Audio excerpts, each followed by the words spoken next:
महिरबानी आदमबाद ॾिसो न जीअं बल्दियाती इलेक्शन अनाउंस थियण ते ई जॾहिं त हुकुमरानी हिननि पीपल पार्टी वारनि जी आहे, मुराद शाह सीएम आहे, हिन तक जो आहे शाहिद हुसैन पयार जेको आज़ादु उम्मीदवार ज़िले काउंसिलर जी सीट ते बीठल हुयो, पर हिननि जी दौरे हुकूमत में हिननि जो मक़सदु इहो आहे त हुकुमरानी जो हक़ सिर्फ़ु इन पीपलनि खे आहे ऐं मुराद शाह जे टोले खे आहे। ऐं उनजे साम्हूं जेको माण्हू फार्म थो भरे उनखे राति जे ऊंदाहीअ में जीअं शाहिद हुसैन पयार खे राति अगवा करे आहिनि, इन खां अॻु में बल्दियाती इलेक्शन जे अनाउंस थियण खां कादिर नवाज़ थेबे खे अगवा कयूं, बदर पवर खे अगवा कयूं, ऐं असांजो मलाह दोस्त जेको चेरमनी ते बीठल हो बुबक में शाहिद हुसैन पवार जे इताद में उनखे अगवा करे विया। जो ई पुलिस वरी हाणे शाहिद हुसैन पयार खे अगवा करे आहिनि। हीअ डिॼनि छो था जॾहिं हुकूमत मुराद शाह जी आहे, ज़रदारी जी आहे, जॾहिं हिननि जी हुकुमरानी आहे, हिननि खे अगरि वोट वठिणो आहे त ग़रीब अवाम जी हिननि जॾहिं ख़िदमत कई आहे त हीअ अवाम ॾे वञनि न, उन्हनि खां वोट वठनि। हिननि कुझु बि कोन आहे। 15 साल दौरे हुकूमत में ज़रदारी सिंध जी तबाही कई आहे, मुराद शाह तबाही कई आहे,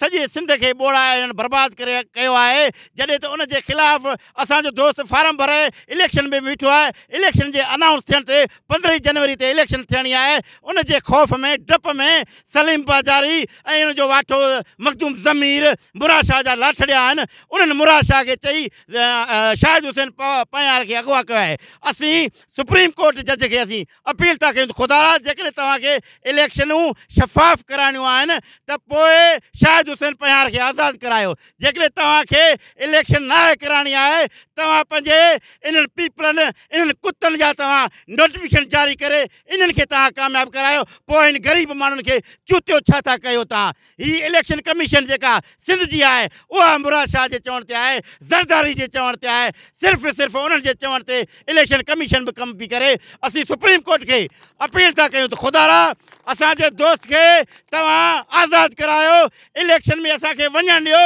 त पोइ हिन पीपलनि जा असां तॾा वेड़ कंदासीं। असांखे अहसासु आहे असीं रोड ते शौक़ ते न वेठा आहियूं। हिन ग़रीब माण्हू जेके ट्रांसपोर्ट ते सफ़र कंदड़ असांजा सिंध जा ग़रीब माण्हू आहिनि, असीं उन्हनि खे चऊं था त असांखे शौक़ु कोन्हे रोड ते वेहण जे लाइ। असांजे माण्हूअ खे अगवा करे विया आहिनि। तव्हां पुलिस सां ॻाल्हायो, SHO सां ॻाल्हायो, SP जामशोरे सां ॻाल्हायो त माण्हू तव्हां हिननि जो आज़ादु कयो त हीअ रोड खोलींदा। जेकॾहिं असांजे दोस्त शाहिद हुसैन खे हिननि आज़ादु न कयो आहे त असीं रोड ते वेहंदासीं, सॼी राति वेहंदासीं, रोड कोन खोलींदासीं। असां इलेक्शन में वेंदासीं, हिननि ज़ालिमनि जे साम्हूं केरु फार्म नथो भराए।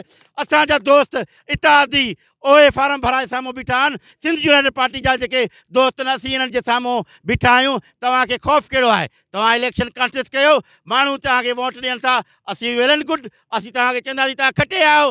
तव्हांखे ख़ौफ़ कहिड़ो आहे?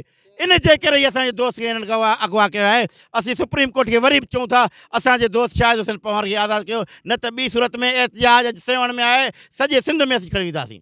वॾी महिरबानी।